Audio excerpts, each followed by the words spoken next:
என் மாமனார் என்னை குரல் கொடுத்து அழைத்தார். என் மாமனார் வீட்டில் அவர் மட்டுமேதான் இருந்தார். என் கணவர் அருண் திருமணமான அன்று இரவிலேயே சொல்லியிருந்தார்.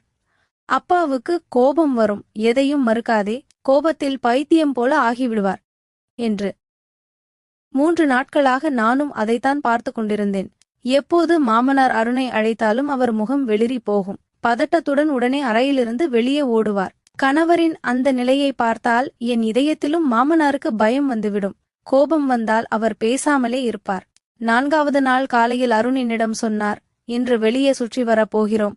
நானும் மிகவும் சந்தோஷமாக இருந்தேன். அப்போது மாமனார் அருணை அழைத்தார். உடனே அவர் அறையிலிருந்து வெளியே சென்றார். வெளியே இருந்து மாமனாரின் கூச்சலும் கத்தலும் கேட்டன. திருமண கூத்து 3 நாட்கள் நடந்திருக்கு. உனக்கு தெரியுமா, நீ தொழிற்சாலையில் இல்லாததால் எவ்வளவு நஷ்டம். இன்று மீண்டும் சும்மா இருக்கிறாய். இப்பவே தொழிற்சாலைக்கு போ, எல்லா தொழிலாளர்களையும் கவனி என்று சொல்லிக் கொண்டிருந்தார். பிறகு கூப்பிட்டு, உன் திருமணத்தை நான் இதற்காக செய்தேன் என்று நினைக்கிறாயா? நீ உள்ளறையில் உட்கார்ந்து கொண்டிருக்க உன் மனைவியிடம் சொல், சமையலறையின் பொறுப்பை ஏற்கட்டும். இங்கே வேறு எந்த பெண்ணும் இல்லை, அவள் மனக்கு முரளை தாங்க என்றார். இதை கேட்டு எனக்கு கோபம் வந்தது.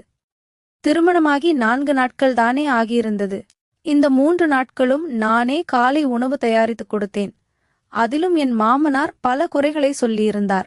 ஆனால் அருண் என்னை அன்பாக புரிந்து கொண்டார். அப்பா சொல்வதை கவனிக்காதே என்றார். இன்று மாமனார் செய்த கூச்சலுக்கு பிறகு நான் பயந்து போனேன். அருண் அறைக்கு திரும்பிய போது முகம் மழுங்கியிருந்தது. மன்னிக்கவும், எனக்கு தொழிற்சாலைக்கு செல்ல வேண்டும் என்றார். நான் பரவாயில்லை, வேலைதான் முக்கியம், வெளியே பிறகு எப்போது வேண்டுமானாலும் போகலாம் என்றேன். அருண் தொழிற்சாலைக்கு சென்றார். நான் மனம் சோர்ந்து சமையலறையில் பாத்திரங்கள் கழுவ ஆரம்பித்தேன். திருமணம் முடிந்த 4வது நாளிலேயே சமைப்பதும் வீட்டு வேலைகள் எல்லாமும் செய்யும்படி ஆயிற்று. மாமனார் வேலைக்காரியையும் நிறுத்திவிட்டார். மருமகள் வீட்டிற்கு வந்துவிட்டால் சுத்தம் செய்வதும் அவள்தான் என்றார். முழு வீட்டையும் சுத்தம் செய்து சோர்வாகி நான் என் அறைக்கு சென்று ஓய்வெடுக்க ஆயத்தமானேன். அப்போது மாமனார் என்னை அழைத்தார். அவர் தனது அறையில் இருந்தார். நான் என்னை அழைத்த முந்தானை சேலையை நன்றாக போட்டுக்கொண்டு சென்றேன். ஆனால் பட்டு துணியாக இருந்ததால் சிறிது நழுவியது. நான், ஏன் அப்பா என்று கேட்டேன். அவர் என்னை தலைமுதல் கால் வரை கூர்ந்து பார்த்தார். பிறகு வறண்ட உதடுகளில் நாக்கை சுற்றி பால் குடிக்க வேண்டும் என்றார். இதை கேட்டு முதலில் என் முந்தானை சேலையை நினைத்தேன். என் மார்பிலிருந்து அது சரிந்திருந்தது. உடனே முந்தானை சரி செய்து அறையிலிருந்து வெளியே வந்தேன். என் மாமனாரின் செயல் எனக்கு விசித்திரமாக இருந்தது. மாமனார் தந்தையிடத்தில் இருப்பவர். ஒரு தந்தை தன் மகளை அவ்வாறு பார்க்க மாட்டார். நான் உடனே சமையலறைக்கு சென்றேன். என் இதயம் வேகமாக அடித்துக் கொண்டிருந்தது. எனக்கு ஒரு வித்தியாசமான உணர்வு. பிரிட்ஜை திறந்து பாலை ஒரு கிளாஸில் ஊற்றி முந்தானை சேலையை நன்றாக போட்டுக்கொண்டு மாமனார் அறைக்கு சென்றேன். பக்க மேசையில் கிளாஸை வைத்தேன். நான் வெளியேறுவதற்குள் மாமனார் சொன்னார், சிறிது நேரம் இங்கே உட்காரு, பேசலாம். வீட்டில் உன்னை தவிர வேறு யாருமே இல்லை.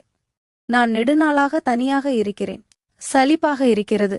இதை கேட்டு நான் குழப்பமடைந்தேன். மாமனார் அறையில் ஒரு படுக்கை, ஒரு அலமாரிதான் இருந்தது. உட்கார்வதற்கு தனி நாற்காலி இல்லை. எனவே படுக்கையின் விளிம்பில் உட்கார வேண்டியதாயிற்று. அவர் என்னுடன் இதும் அதுமாக பேசினார். ஆனால் பால் கிளாஸை எடுத்து வாயில் கொண்டு போனவுடன் உடனே வைத்துவிட்டார். இவ்வளவு குளிர்பால் நான் குடிக்க மாட்டேன், சூடான பால்தான் வேண்டும் என்றார். இவ்வாறு சொல்லிக்கொண்டே அவரது பார்வை என் முகத்திலிருந்து என் முழு உடலையும் சுற்றி வந்தது. அவர் பார்வையில் இருந்தது தெரியாத ஒன்று. நான் குழப்பமடைய ஆரம்பித்தேன். என் கைகளில் வியர்வை வந்தது. முகத்தில் வியர்வை துளிகள் தெரிந்தன. போய் சூடாக்கி கொண்டு வா என்றார்.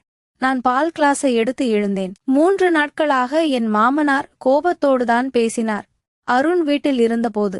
ஆனால் இன்று அவர் குரல் மிக மெதுவாக இருந்தது. இவர்தான் அந்த மாமனாரா என்று கூட தெரியவில்லை. நான் பாலை ஒரு பானையில் ஊற்றி சிறிது சூடாக்கி மீண்டும் கிளாஸில் ஊற்றி மாமனாரிடம் கொண்டு சென்றேன். நான் கிளாஸை நீட்டியவுடன் கிளாஸுடன் என் கையையும் பற்றினார். என்னுடைய முழு உடலும் மின் அடிபட்டது போலிருந்தது. நான் பதற்றத்துடன் கையை பின்னிழுக்க முயன்றேன். அவர் என் கையை விட்டுவிட்டார். நான் அறையிலிருந்து வெளியேற ஆரம்பித்தேன். அவர் சொன்னார், வெளியே எங்கே போகிறாய்? இங்கே உட்காரு, என்னோடு பேசு. இந்த தனிமை பாம்பு என்னை இன்னும் கடிக்க ஆரம்பித்து விட்டது. இவ்வாறு சொல்லி அவர் ஒரு குளிர் பெருமூச்சு விட்டார். எனக்கு இன்னும் வித்தியாசமாக இருந்தது. பிறகு அவர் சொன்னார், நீ திருமணத்தின் அடுத்த நாள் அணிந்திருந்த சிவப்பு நிற ஃபேன்சி உடை உனக்கு மிகவும் பொருந்தியிருந்தது. இன்று மாலை அதையே அணிந்து கொள். இதை கேட்டும் எனக்கு மோசமாக இருந்தது. இந்த கோரிக்கையை அருண் சொல்லியிருக்க வேண்டும், என் மாமனார் அல்ல. இப்போது என் மாமனார் ஒரு தினசரி நாடகத்தை ஆரம்பித்து விட்டார். அருண் தொழிற்சாலைக்கு சென்றதும் அவர் என்னை தனது அறைக்கு அழைப்பார். என்னை விசித்திரமாக பார்ப்பார். மீண்டும் வறண்ட உதடுகளில் நாக்கை சுற்றுவார். பிறகு சொல்வார், பால் குடிக்க வேண்டும். நான் பால் கொடுத்துவிட்டு வெளியேற முயன்றால் என் கையை பிடிப்பார். இங்கேயே உட்கார், பேசு என்று சொல்வார். நான் என்ன பேசுவது? வேலை இருப்பதாக சாக்கு சொல்லி வெளியேற முயன்றேன். சமைக்க வேண்டும், பாத்திரங்கள் கழுவ வேண்டும் என்று. உண்மையில் இது எல்லாம் எனக்கு பிடிக்கவில்லை. என் மனம் அச்சமடைய ஆரம்பித்தது. அருணிடம் சொல்ல வேண்டும் என்று நினைத்தேன். ஆனால் எப்படி சொல்வது? அவர்தான் தன் தந்தையிடம் நடுங்குகிறார். ஒரு வார்த்தை கூட பேச மாட்டா. சரி அப்பா என்றுதான் சொல்வார். ஒரு நாள் நான் சமையலறையில் வேலை செய்து கொண்டிருந்தேன். என் மாமனார் திடீரென உள்ளே வந்தார். என்னை பின்னாலிருந்து பற்றினார். ஒரு தள்ளலில் என்னை மேஜையில் சார்த்தினார். பின்னாலிருந்து பிறகு என்னுடன் செய்த செயல், நான் எனது கரவத்தை காப்பாற்றி என் அறைக்கு சென்றேன். கதவை மூடி பூட்டினேன். படுக்கையில் உட்கார்ந்தேன். நான் மிகவும் பதட்டமாக இருந்தேன். என் முழு உடலும் நடுங்கியது. என் மாமனார் என்னுடன் அப்படி ஒரு செயல் செய்ய முடியும் என்று நான் நினைக்கவே இல்லை. எனது கண்களில் கண்ணீர் வந்தது. அருணிடம் சொல்ல வேண்டும் என்று முடிவு செய்தேன். நான் அந்த நாள் முழுவதும் எந்த வேலையும் செய்யவில்லை. என்னை அறையில் அடைத்துக் கொண்டேன். பலமுறை மாமனார் கதவை தட்டினார். பசிக்கிறது, சாப்பாடுதா என்றார். ஆனால் நான் எதுவும் கொடுக்கவில்லை. நான் இருந்த இடத்தில் யாராவது இருந்தால் நான் செய்ததைத்தான் செய்திருப்பார்கள். இரவில் கதவு சத்தமாக தட்டப்பட்டது. அருண் இருந்தார். ரேவதி, கதவை திற. இது என்ன மரியாதை? ஏன் காலையிலிருந்து கதவை மூடிக்கொண்டு உள்ளே இருக்கிறாய் என்று கூவினார். அருணின் குரலை கேட்டு நான் கதவை திறந்தேன். கதவை திறந்ததும் இருவரும், தந்தை மற்றும் மகன், என்னை கோபத்துடன் பார்த்தனர். அவர் சொன்னார், உனக்கு கொஞ்சமோ மானமோ வெக்கமோ இல்லையா? என் அப்பா காலையிலிருந்து பசியோடு உட்கார்ந்திருக்கிறார். நீ அவருக்கு ரொட்டி கூட கொடுக்கவில்லை. அவருக்கு சர்க்கரை நோய் இருக்கிறது. அவர் உடல்நிலை கெட்டால் பொறுப்பு யார்? நான் சொன்னேன், நான் அவருடைய பொறுப்பை ஏற்க முடியாது. நீங்கள் வேறு ஏற்பாடு செய்து கொள்வது நல்லது. என் சொற்களை கேட்டு அருண் கோபத்தில் வெடித்தார். இது என்ன மரியாதை என்றார். பின்னால் இருந்து என் மாமனார் சொன்னார், பார்த்தாயா, இன்னும் ஒரு வாரம் கூட ஆகவில்லை. இவள் தன் நிறங்களை காட்ட ஆரம்பித்து விட்டாள். முதல் நாளிலேயே எனக்கு தெரியும். இந்த பெண்கள் திருமணத்திற்கு பிறகு இப்படித்தான் செய்வார்கள். பிரிந்து போகும் கனவுகளை முன்கூட்டியே கண்களில் வைத்துக் கொள்வார்கள். என் கணவர் சொன்னார், இன்று நீ இப்படி சொல்லிவிட்டாய் ரேவதி. இனிமேல் இப்படி சொன்னால் கையில் விவாகரத்து காகிதத்தை பிடித்து உன்னை வீட்டுக்கு அனுப்பி விடுவேன். இதை கேட்பதற்கு என் முகம் வெளிரியது. என் அப்பாவுக்கு ஏற்கனவே 6 மகள்கள். அவர் ஒரு நல்ல மனிதர். மிகவும் சிரமப்பட்டுத்தான் ஒவ்வொரு மகளுக்கும் தர்மம் கொடுத்து திருமணம் செய்து வைத்தார். என் அம்மா என்னை வீட்டுக்கு அனுப்பும் போது சொன்னார்கள், ஒருபோதும் சண்டை போட்டு வீட்டுக்கு திரும்பி வந்து விடாதே. உன் கணவர் மற்றும் மாமனாரின் ஒவ்வொரு வார்த்தையையும் கேள். உன் வீட்டை கட்டிக்கொள்ள முயற்சி செய். ஆனால் என் மாமனார் விரும்பியதை நான் செய்ய முடியாது. அவரது செயல்களும் துணிச்சல்களும் நாளுக்கு நாள் அதிகரித்துக் கொண்டே இருந்தன. அந்த நேரத்தில் அருண் எவ்வளவு கோபத்தில் இருந்தார் என்றால், நான் சொன்னால் நிச்சயமாக என்னை பொய்யன் என்று சொல்லியிருப்பார். நான் பதில் சொல்லவில்லை. போய் படுக்கையில் உட்கார்ந்தேன். என் மாமனார் சொன்னார், அருண், இவளுக்கு கடைசி முறையாக விஷயத்தை புரியவை. இவள் தலையை சரிசெய். இல்லையென்றால் நான் இவள் அம்மாவிடம் பேசுவேன். இவள் அப்பாவிடம் சொல்வேன். உன் மகளை கவனி. இவ்வாறு சொல்லி அவர் கோபத்துடன் அங்கிருந்து சென்றார். நான் ஒரு கோபம் நிறைந்த பார்வையை என் மாமனாரின் மீது வீசினேன். அருண் சொன்னார், என்ன பிரச்சனை உனக்கு? உன் தலையில் எத்தனை பேரின் சுமை இருக்கிறது? எந்த வேலையும் செய்ய முடியவில்லை. எனக்கு ஒரே ஒரு தந்தைதான் இருக்கிறார். அம்மா இல்லை, சகோதரி சகோதரர் இல்லை. பெண்கள் இப்படித்தான் ஆசைப்படுவார்கள் தலையில் பொறுப்பு இல்லாமல் இருப்பதற்கு. நான் சொன்னேன், என் மாமியார் நாதன், தனார், அண்ணன், தங்க இருந்திருந்தால் நான் இந்த நிலைமையில் இருக்க மாட்டேன். என் வார்த்தைகளை கேட்டு அவர் என்னை கோபத்துடன் பார்த்தார். என்ன மாதிரி பிரச்சனைகளை உண்டாக்கிவிட்டாய் என் அப்பாவுக்கு? உன் தலையில் 2 நேரம் ரொட்டிதான் கொடுக்க வேண்டும். அதுவும் உனக்கு சுமையாக இருக்கிறதா? பார்த்துக்கொள். வீட்டில் சண்டையை வளர்க்காதே. தொழிற்சாலையிலிருந்து சோர்வாக வருகிறேன். வந்தவுடன் இதையெல்லாம் பார்க்க முடியாது. எனக்கு அமைதி வேண்டும். நான் அமைதி பெறவே திருமணம் செய்றேன். இந்த சண்டைகளை பார்க்க அல்ல. நான் சொன்னேன், அருண், இப்படி செய். உன் அப்பாவுக்கு திருமணம் செய்து வை. என் சொற்களை கேட்டதும் அருண் ஒரு சத்தமான அறை வைத்தார் என் முகத்தில். உனக்கு வெக்கமே இல்லையா இப்படி பேச? என் அப்பாவின் வயது திருமணத்திற்கு என்ன? என் அப்பாவின் 2 ரொட்டி கூட உனக்கு இவ்வளவு சுமையாகிவிட்டதா? சமைக்க கூட பாரமாகிறதா என்றார். நான் சொன்னேன், நீ என் வார்த்தையை புரிந்து கொள்ளவில்லை. அவர் சொன்னார், இது என்ன வார்த்தை நான் புரிந்து கொள்ள வேண்டும்? வித்தியாசமான வார்த்தை. என் அப்பாவுக்கு வயது 66. கல்லறையில் கால் வைத்திருக்கிறார். சர்க்கரை இரத்த அழுத்த நோயாளி. இந்த வயதில் என் அப்பா ஒரு பெண்ணின் பொறுப்பை ஏற்க வேண்டும் என்று நீ விரும்புகிறாயா? நான் என்ன சொல்லுவது? அவருடைய அப்பாதான் மகனின் மனைவியை பார்த்து கொண்டிருக்கிறார் என்று. நான் சொன்னேன், நீங்கள் திருமணம் செய்து கொள்ளுங்கள். நான் உங்கள் அப்பா மற்றும் அம்மா இருவரையும் கவனித்துக் கொள்கிறேன். என் வார்த்தைகளை கேட்டு அவர் விசித்திரமாக சிரித்தார். சொன்னார், என் அப்பாவின் 2 ரொட்டி கூட உன்னால் சமைக்க முடியவில்லை. நீ என் மாற்றாந்தாயை கவனித்துக் கொள்வாயா? பார், இந்த வீடு மற்றும் தொழிலெல்லாம் என் அப்பாவின் பெயரில் இருக்கிறது. யாராவது அவர் மனைவி என்ற நிலையில் வந்தால் எல்லாவற்றையும் தன் கட்டுப்பாட்டில் எடுத்துக் கொள்வார்கள். என்னையும் உன்னையும் தள்ளி வெளியேற்றி விடுவார்கள். அப்பாவின் கோபத்தை நீ நன்றாக தெரிந்து கொண்டிருக்கிறாய். கோபம் வந்தால் யாரையும் மதிக்க மாட்டார். நானும் அமைதியாக அப்பாவை கேட்கிறேன். இனிமேல் அப்பாவின் திருமணத்தை பற்றி பெயர் சொல்லாதே. இவ்வாறு சொல்லி அவர் அறையிலிருந்து வெளியே சென்றார். நான் என்ன செய்ய வேண்டும் என்று யோசனையில் ஆழ்ந்தேன். நான் என் மாமனாரின் இந்த செயல்களை தாங்க முடியாது. வீட்டை விட்டு வெளியேறுவது என்றால் என் வாழ்க்கையை நானே அழித்துக் கொள்வது. நாங்கள் பெண்கள் எவ்வளவு முடக்கப்பட்டவர்கள். எங்கள் வீட்டை கட்டிக்கொள்ள எவ்வளவு தாங்க வேண்டும். நான் விவாகரத்தை எடுத்துக்கொண்டால் மீண்டும் என் திருமணம் பற்றிய கேள்வி எழாது. நான் விவாகரத்து பெற்றால் என் சிறிய சகோதரிகளுக்கும் திருமணம் செய்து வைக்க முடியாது. நான் வேதனையில் அழுதேன். துண்டால் முகத்தை துடைத்தேன். உடனே அருணின் குரல் வந்தது. ரேவதி, வெளியே வா, சீக்கிரம். காலை உணவு பரோட்டா செய்துதா. அப்பாவுக்கு வெளி உணவு ஜீரணமாகாது. நான் வெளியே சென்று காலை உணவு தயாரித்து அறைக்குள் வந்தேன். நான் அந்த நாள் முழுவதும் உணவு சாப்பிடவில்லை. ஆனால் அருண் ஒரு முறை கூட நீயும் பட்டினியாக இருப்பாய், சாப்பிடு என்று சொல்லவில்லை. ஆண்கள் பெண்களை பற்றி கவலைப்படுவதில்லை. அவர்களுக்கு தங்கள் வேலைதான் முக்கியம். அருணும் அப்படித்தான். அதன் பிறகு நான் என் வாயை மூடிக்கொண்டேன். அருண் தொழிற்சாலைக்கு சென்றதும் என் மாமனார் என்னை அழைக்க ஆரம்பித்தார். நான் பெரும் கட்டாயத்தில் முட்டாள்தனமாக அவர் அறைக்கு சென்றேன். என்னை பார்த்தவுடன் அவர் விசித்திரமாக சிரித்தார். நீ என்ன நினைத்தாய்? உன் அழகின் மாயை என் மகன் மீது பற்றி கொண்டிருக்கும். அவன் உனக்காக என்னை விட்டு விலகிவிடுவான். உன்னை ஒரு தனி வீட்டிற்கு அழைத்துச் செல்வான். உன் சிந்தனையை மாற்றிக்கொள். நான் அவன் சிறகுகளை நன்றாக கத்தரித்து வைத்திருக்கிறேன். அவன் விரும்பினாலும் எங்கும் போக முடியாது. நீயும் போக முடியாது. அதனால்தான் நான் எந்த பணக்கார குடும்ப பெண்ணையும் என் மகனுக்கு திருமணம் செய்து வைக்கவில்லை. என் மகனை வீணாக்கி அழைத்து செல்லக்கூடாது என்று. அதனால்தான் உன்னை அழைத்து வந்தேன். உன் அப்பாவின் நிலைமை அப்படி இல்லை என்று எனக்கு தெரியும். உன் வீட்டை அமைத்த பிறகு மீண்டும் உன்னை தன் வீட்டில் வைத்திருக்க முடியாது. அல்லது தனி வீடு வாங்கி தர முடியாது. இப்போது நீ உன் வாழ்க்கை எளிதாக இருக்க வேண்டும் என்று விரும்பினால் நான் சொல்வதைத்தான் செய்வாய். நான் மிகவும் குழப்பமடைந்தேன்.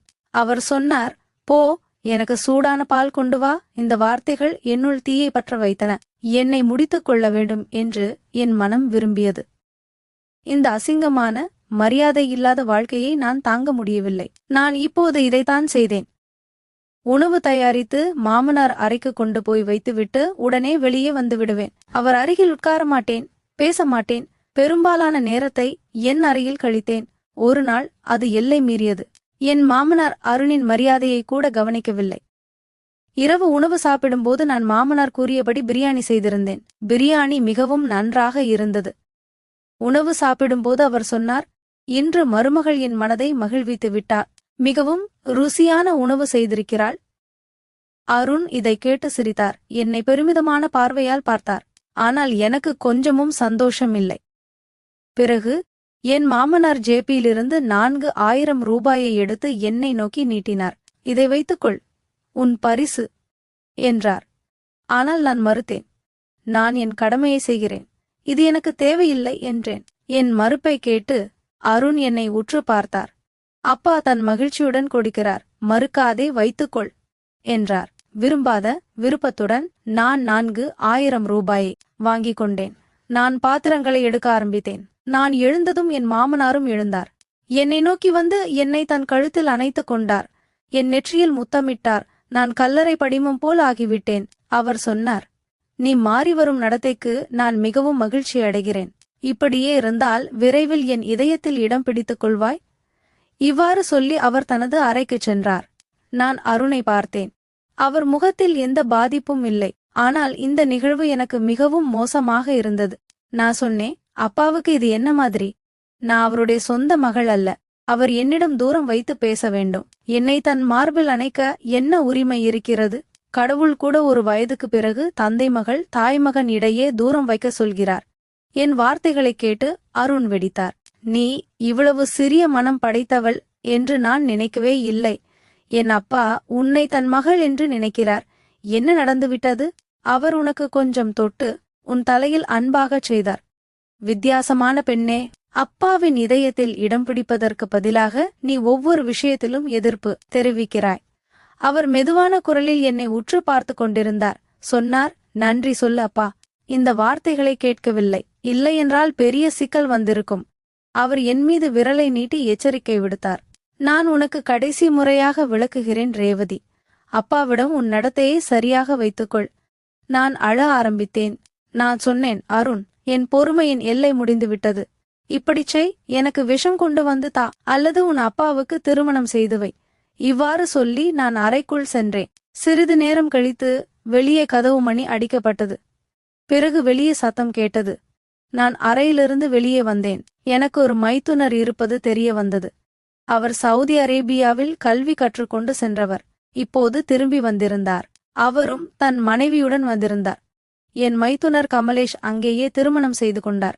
என் மாமனார் அதற்கு கோபமாக இருந்தார். அதனால் அவரை வீட்டிற்கு வர அனுமதிக்கவில்லை. அருணுக்கு ஒரு சகோதரர் இருப்பது கூட எங்களுக்கு தெரியாது.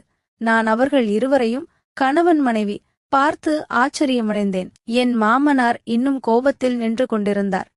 நீ சுயமாக திருமணம் செய்து கொண்டால் பிறகு இங்கே ஏன் திரும்பி வருகிறாய்? அங்கேயே இரு என்றார். அவர் கைகளை கூப்பி மன்னிப்பு கேட்டார். பிறகு அருணும் சொன்னார், அப்பா, கோபத்தை விடுங்கள். நடந்தது நடந்துவிட்டது. கமலேஷை கட்டி அணைத்துக் கொள்ளுங்கள். இப்போது என் மைத்துனியும் வந்துவிட்டார். மிகவும் அழகான மெல்லிய பெண். நான் நன்றி சொன்னேன். இப்போது வீட்டில் நான் தனியாக இல்லை. என் மைத்துனி ஜெயா மிகவும் மகிழ்ச்சியான பேச்சுமுள்ள பெண். என்னுடன் கலந்து கொண்டார். கமலேஷ் அருணுடன் தொழிற்சாலைக்கு செல்ல ஆரம்பித்தார். என் மாமனாரின் கவனம் இப்போது என்னை விட்டு மைத்துனியின் மீது சென்றது. ஒரு இரவு உணவு சாப்பிடும்போது அவர் சொன்னார், இனிமேல் என் எல்லா வேலைகளையும் சிறிய மருமகள் செய்வாள். அவரும் மகிழ்ச்சியுடன் ஒப்புக்கொண்டார். சரி அப்பா, உங்களுக்கு என்ன வேண்டுமானாலும் சொல்லுங்கள் என்றார். கமலேஷும் சிரித்தார். ஆனால் சில நாட்கள் கழித்து ஒரு நாள் என் மைத்துனி ஜெயா மாமனார் அறையிலிருந்து வெளியே வந்தபோது மிகவும் பதட்டமாக இருந்தார். தன் முகத்தின் வியர்வையை துடைத்துக் கொண்டிருந்தார். அவர் எந்த வேதனையில் இருக்கிறார் என்பது எனக்கு புரிந்தது. சமையலறைக்கு சென்று அமைதியாக பாத்திரங்கள் கழுவ ஆரம்பித்தார். நான் கேட்டேன், என்ன நடந்தது? அவர் சொன்னார், எனக்கு அப்பாவின் பழக்கங்கள் மிகவும் வித்தியாசமாக இருக்கிறது. விசித்திரமான பார்வையில் பார்க்கிறார். சில சமயங்களில் கைப்பிடிப்பார். சில சமயங்களில் திடீரென்று கட்டி அணைப்பார். சில சமயங்களில் விசித்திரமான பேச்சு பேசுவார். அதை கேட்டு என் காதுகள் சிவக்கும். நான் கமலேஷிடம் சொல்வேன் என்றேன். அவர் சொன்னார், அவர் அப்பா மிகவும் நல்லவர் என்று. ஆனால் இவர் என்னை அருகில் கொண்டுவர முயற்சிக்கிறார். இது எனக்கு பிடிக்கவில்லை. நான் சொன்னேன், இந்த 2 சகோதரர்களும் தங்கள் அப்பாவின் வார்த்தையை ஒருபோதும் மீற மாட்டார்கள். நானும் இந்த வேதனையை அனுபவித்துக் கொண்டிருக்கிறேன். ஆனால் அருண் என் வார்த்தையை ஒருபோதும் கேட்கவில்லை. அவர் சொன்னார், ஆனால் நான் கமலேஷிடம் தெளிவாகச் சொல்வேன். அப்பா, இந்த நடத்தையை தொடர்ந்தால் நான் அவரிடம் சொல்வேன், தனி வீடு எடு. மீண்டும் அதே சண்டை தொடங்கியது. அது எனக்கும் அருணுக்கும் இடையே நடந்தது போலவே. கமலேஷ் சொன்னார், நான் உன்னுடன் 2 வருடங்கள் வெளிநாட்டில் தனியாக வாழ்ந்திருக்கிறேன். இப்போது நீ என் வீட்டிற்கு வந்தாய். 4 நாட்கள் அப்பாவுக்கு ரொட்டி சமைத்து கொடுக்க வேண்டியிருந்ததே. நீ ஒரு புதிய நாடகத்தை ஆரம்பித்து விட்டாய். அதே வாதம் நடந்தது. ஜெயா விவாகரத்து கோர ஆரம்பித்தார். அந்த இரவு அருண் அறைக்குள் வந்தபோது மிகவும் அமைதியாக இருந்தார். நான் சொன்னேன், அருண், இப்போதும் நீங்கள் சொல்வீர்கள் நான் தான் தவறு செய்தேன் என்று. அப்பாவிடம் எனக்கு இருந்த புகார் அதேதான் இன்று ஜெயாவுக்கும் உள்ளது. இதன் அர்த்தம் எங்காவது அப்பாவும் தவறு செய்கிறார். நான் உங்களிடம் உண்மையை சொல்கிறேன். அவர்களுக்கு ஒரு மனைவி தேவை. அவர்களுக்கு வயது 66 ஆக இருக்கலாம். உங்கள் அம்மா இறந்த சில வருடங்களுக்கு பிறகே அவர்களுக்கு திருமணம் செய்து வைத்திருக்க வேண்டும். அப்போது அவர் நம்மை உண்மையிலேயே மகள்கள் என்று நினைத்திருப்பார். என் வார்த்தைகள் இப்போது அருணின் மனதில் பட்டிருக்கலாம். ஒருமுறை அவர் அப்பாவிடம் 2வது திருமணத்தை பற்றி கேட்டபோது முதலில் அவர் கோபமடைந்தார். இந்த வயதில் நான் திருமணம் செய்து கொள்வேனா? உங்கள் மனம் பிறழ்ந்து விட்டதா என்றார். அருண் சொன்னார், ஒரு விதவை பெண் இருக்கிறாள். நீங்கள் ஆதரவு தந்தால் இதில் தவறு எதுவும் இல்லை. அந்த பெண்ணும் 40 வரை 50 வயதிருக்கும். சகோதரர்களின் கருணையில் கஷ்டமான வாழ்க்கையை நடத்துகிறார். முதலில் அப்பா மறுத்தார். ஆனால் பிறகு 2-4 நாட்களுக்கு பிறகு தானாகவே சொன்னார், சரி, நான் அவளை மணந்து கொள்கிறேன். சில நாட்களில் என் மாமனாருக்கு திருமணம் நடந்தேறியது. இதன் விளைவாக வீட்டின் சூழ்நிலை பெரிதும் மேம்பட்டது. அருண் இப்போது என்னிடம் சொன்னார், நீ சரியாக சொன்னாய். அப்பாவுக்கு ஒரு மனைவி தேவைப்பட்டது. என் புதிய மாமியார் மாமனாரை மிகவும் கவனித்துக் கொண்டார். இப்போது என் மாமனாரின் பார்வை எங்கள் மீது அதிகமாக இல்லை. நமது சமூகத்தில் இந்த விஷயம் மிகவும் பொதுவாகிவிட்டது. அப்பாவின் வயது அதிகமானால் பிள்ளைகள் அவர்களுக்கு 2வது திருமணம் செய்து வைக்க மாட்டார்கள். இதன் விளைவாக வரவிருக்கும் மருமகள்கள் இது போன்ற சிரமங்களை சந்திக்க வேண்டியிருக்கும். நானும் ஜெயாவும் சந்தித்தது போல. நண்பர்களே, இந்த கதை நிச்சயம் உங்கள் மனதை சற்றே கணக்கச் செய்திருக்கும் என்று நம்புகிறேன். ரேவதி மற்றும் ஜெயா சந்தித்தது வெறும் கதை மட்டுமல்ல, பல வீடுகளில் மூடிய கதவுகளுக்கு பின்னால் நடக்கும் கசப்பான உண்மை. குறைந்தபட்சம் நிறைய குடும்பங்களில் இந்த மாதிரி நடக்கிறது. தனிமை என்பது மனிதனை எப்படி வேண்டுமானாலும் மாற்றும் என்பதற்கு இந்த கதையே ஒரு சாட்சி. அதே சமயம் வயதான காலத்தில் பெற்றோருக்கு மறுமணம் செய்து வைப்பது தவறு அல்லது அவமானம் என்று நினைக்கும் சமூகத்திற்கு இந்த கதை ஒரு பாடம். ஒரு பெண்ணின் பாதுகாப்பை விட கரவம் முக்கியமில்லை என்பதை அருண் தாமதமாகவே புரிந்து கொண்டார். இந்த கதையில் ரேவதி எடுத்த முடிவு பற்றி நீங்கள் என்ன நினைக்கிறீர்கள்? உங்கள் வீட்டில் இப்படி ஒரு சூழ்நிலை வந்தால் ஒரு மருமகளாக அல்லது மகனாக நீங்கள் என்ன முடிவு எடுப்பீர்கள்? மறக்காம உங்க கருத்துக்களை கீழே கமெண்ட்ல சொல்லுங்க. ரேவதிக்கும் ஜெயாவுக்கும் நடந்த இந்த அநீதிக்கு கடைசியில் கிடைத்த தீர்வு சரியானதுதானே நண்பர்களே? பெண்கள் தங்களுடைய பிரச்சனைகளை சொல்லும்போது அதை காது கொடுத்து கேட்காத கணவர்கள் இருக்கும் வரை பல ரேவதிகள் அழுது கொண்டுதான் இருப்பார்கள். அப்பாவுக்கு மறுமணம் செய்து வைத்ததன் மூலம் அந்த குடும்பம் சிதறாமல் காப்பாற்றப்பட்டது.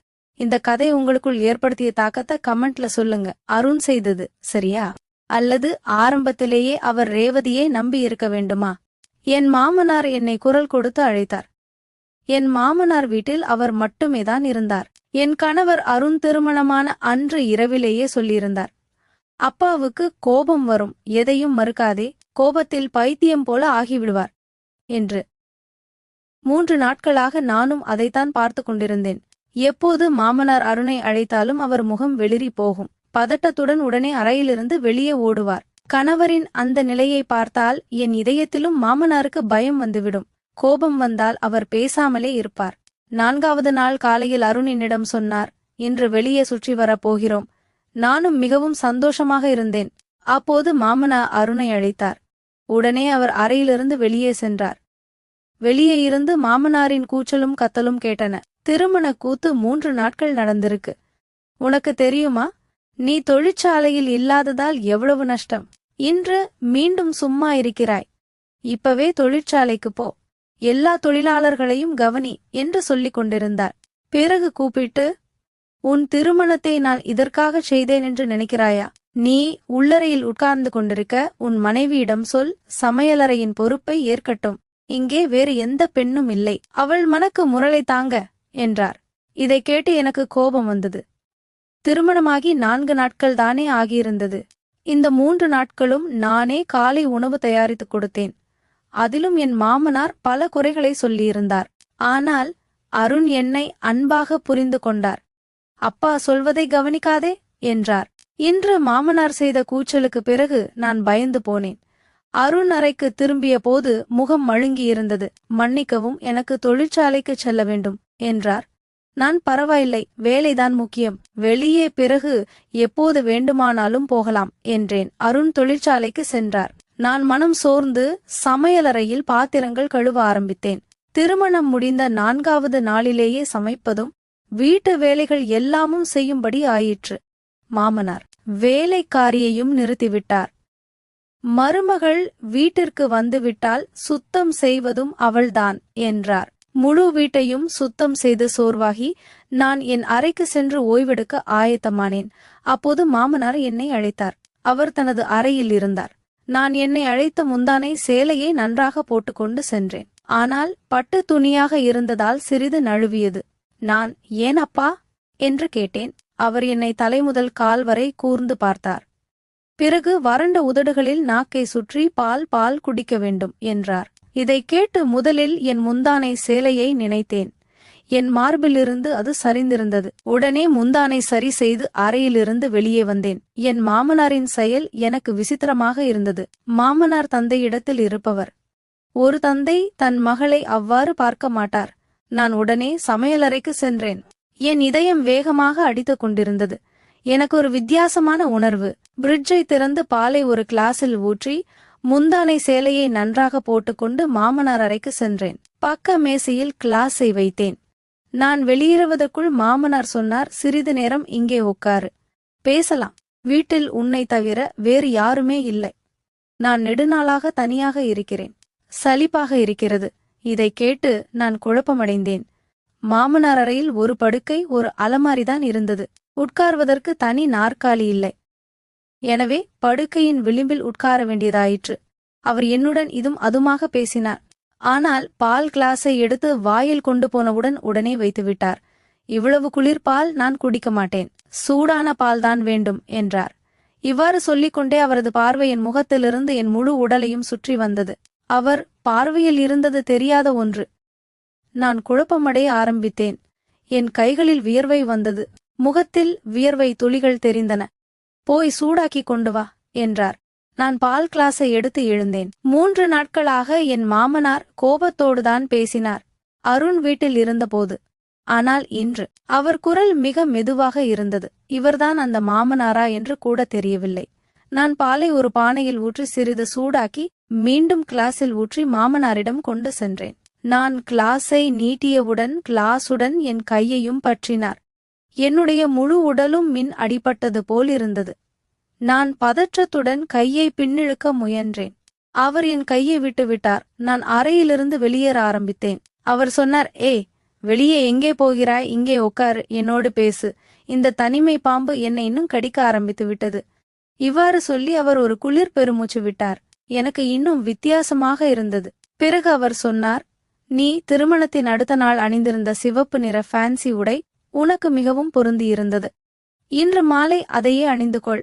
இதை கேட்டும் எனக்கு மோசமாக இருந்தது. இந்த கோரிக்கையை அருண் சொல்லியிருக்க வேண்டும், என் மாமனார் அல்ல. இப்போது என் மாமனார் ஒரு தினசரி நாடகத்தை ஆரம்பித்து விட்டார். அருண் தொழிற்சாலைக்கு சென்றதும் அவர் என்னை தனது அறைக்கு அழைப்பார். என்னை விசித்திரமாக பார்ப்பார். மீண்டும் வறண்ட உதடுகளில் நாக்கை சுற்றுவார். பிறகு சொல்வார், பால் குடிக்க வேண்டும். நான் பால் கொடுத்துவிட்டு வெளியேற முயன்றால் என் கையை பிடிப்பார். இங்கேயே உட்கார், பேசு என்று சொல்வார். நான் என்ன பேசுவது? வேலை இருப்பதாக சாக்கு சொல்லி வெளியேற முயன்றேன். சமைக்க வேண்டும், பாத்திரங்கள் கழுவ வேண்டும் என்று. உண்மையில் இது எல்லாம் எனக்கு பிடிக்கவில்லை. என் மனம் அச்சமடைய ஆரம்பித்தது. அருணிடம் சொல்ல வேண்டும் என்று நினைத்தேன். ஆனால் எப்படி சொல்வது? அவர்தான் தன் தந்தையிடம் நடுங்குகிறார். ஒரு வார்த்தை கூட பேச மாட்டா. சரி அப்பா என்றுதான் சொல்வார். ஒரு நாள் நான் சமையலறையில் வேலை செய்து கொண்டிருந்தேன். என் மாமனார் திடீரென உள்ளே வந்தார். என்னை பின்னாலிருந்து பற்றினார். ஒரு தள்ளலில் என்னை மேஜையில் சார்த்தினார். பின்னாலிருந்து பிறகு என்னுடன் செய்த செயல், நான் எனது கரவத்தை காப்பாற்றி என் அறைக்கு சென்றேன். கதவை மூடி பூட்டினேன். படுக்கையில் உட்கார்ந்தேன். நான் மிகவும் பதட்டமாக இருந்தேன். என் முழு உடலும் நடுங்கியது. என் மாமனார் என்னுடன் அப்படி ஒரு செயல் செய்ய முடியும் என்று நான் நினைக்கவே இல்லை. எனது கண்களில் கண்ணீர் வந்தது. அருணிடம் சொல்ல வேண்டும் என்று முடிவு செய்தேன். நான் அந்த நாள் முழுவதும் எந்த வேலையும் செய்யவில்லை. என்னை அறையில் அடைத்துக் கொண்டேன். பலமுறை மாமனார் கதவை தட்டினார். பசிக்கிறது, சாப்பாடுதா என்றார். ஆனால் நான் எதுவும் கொடுக்கவில்லை. நான் இருந்த இடத்தில் யாராவது இருந்தால் நான் செய்ததைத்தான் செய்திருப்பார்கள். இரவில் கதவு சத்தமாக தட்டப்பட்டது. அருண் இருந்தார். ரேவதி, கதவை திற. இது என்ன மரியாதை? ஏன் காலையிலிருந்து கதவை மூடிக்கொண்டு உள்ளே இருக்கிறாய் என்று கூவினார். அருணின் குரலை கேட்டு நான் கதவை திறந்தேன். கதவை திறந்ததும் இருவரும், தந்தை மற்றும் மகன், என்னை கோபத்துடன் பார்த்தனர். அவர் சொன்னார், உனக்கு கொஞ்சமோ மானமோ வெக்கமோ இல்லையா? என் அப்பா காலையிலிருந்து பசியோடு உட்கார்ந்திருக்கிறார். நீ அவருக்கு ரொட்டி கூட கொடுக்கவில்லை. அவருக்கு சர்க்கரை நோய் இருக்கிறது. அவர் உடல்நிலை கெட்டால் பொறுப்பு யார்? நான் சொன்னேன், நான் அவருடைய பொறுப்பை ஏற்க முடியாது. நீங்கள் வேறு ஏற்பாடு செய்து கொள்வது நல்லது. என் சொற்களை கேட்டு அருண் கோபத்தில் வெடித்தார். இது என்ன மரியாதை என்றார். பின்னால் இருந்து என் மாமனார் சொன்னார், பார்த்தாயா, இன்னும் 1 வாரம் கூட ஆகவில்லை, இவள் தன் நிறங்களை காட்ட ஆரம்பித்து விட்டாள். முதல் நாளிலேயே எனக்கு தெரியும், இந்த பெண்கள் திருமணத்திற்கு பிறகு இப்படித்தான் செய்வார்கள். பிரிந்து போகும் கனவுகளை முன்கூட்டியே கண்களில் வைத்துக் கொள்வார்கள். என் கணவர் சொன்னார், இன்று நீ இப்படி சொல்லிவிட்டாய் ரேவதி. இனிமேல் இப்படி சொன்னால் கையில் விவாகரத்து காகிதத்தை பிடித்து உன்னை வீட்டுக்கு அனுப்பி விடுவேன். இதை கேட்பதற்கு என் முகம் வெளிரியது. என் அப்பாவுக்கு ஏற்கனவே 6 மகள்கள். அவர் ஒரு நல்ல மனிதர். மிகவும் சிரமப்பட்டுத்தான் ஒவ்வொரு மகளுக்கும் தர்மம் கொடுத்து திருமணம் செய்து வைத்தார். என் அம்மா என்னை வீட்டுக்கு அனுப்பும் போது சொன்னார்கள், ஒருபோதும் சண்டை போட்டு வீட்டுக்கு திரும்பி வந்து விடாதே. உன் கணவர் மற்றும் மாமனாரின் ஒவ்வொரு வார்த்தையையும் கேள். உன் வீட்டை கட்டிக்கொள்ள முயற்சி செய். ஆனால் என் மாமனார் விரும்பியதை நான் செய்ய முடியாது. அவரது செயல்களும் துணிச்சல்களும் நாளுக்கு நாள் அதிகரித்துக் கொண்டே இருந்தன. அந்த நேரத்தில் அருண் எவ்வளவு கோபத்தில் இருந்தார் என்றால், நான் சொன்னால் நிச்சயமாக என்னை பொய்யன் என்று சொல்லியிருப்பார். நான் பதில் சொல்லவில்லை. போய் படுக்கையில் உட்கார்ந்தேன். என் மாமனார் சொன்னார், அருண், இவளுக்கு கடைசி முறையாக விஷயத்தை புரியவை. இவள் தலையை சரிசெய். இல்லையென்றால் நான் இவள் அம்மாவிடம் பேசுவேன். இவள் அப்பாவிடம் சொல்வேன். உன் மகளை கவனி. இவ்வாறு சொல்லி அவர் கோபத்துடன் அங்கிருந்து சென்றார். நான் ஒரு கோபம் நிறைந்த பார்வையை என் மாமனாரின் மீது வீசினேன். அருண் சொன்னார், என்ன பிரச்சனை உனக்கு? உன் தலையில் எத்தனை பேரின் சுமை இருக்கிறது? எந்த வேலையும் செய்ய முடியவில்லை. எனக்கு ஒரே ஒரு தந்தைதான் இருக்கிறார். அம்மா இல்லை, சகோதரி சகோதரர் இல்லை. பெண்கள் இப்படித்தான் ஆசைப்படுவார்கள் தலையில் பொறுப்பு இல்லாமல் இருப்பதற்கு. நான் சொன்னேன், என் மாமியார் நாதன் தனார் அண்ணன் தங்க இருந்திருந்தால் நான் இந்த நிலைமையில் இருக்க மாட்டேன். என் வார்த்தைகள்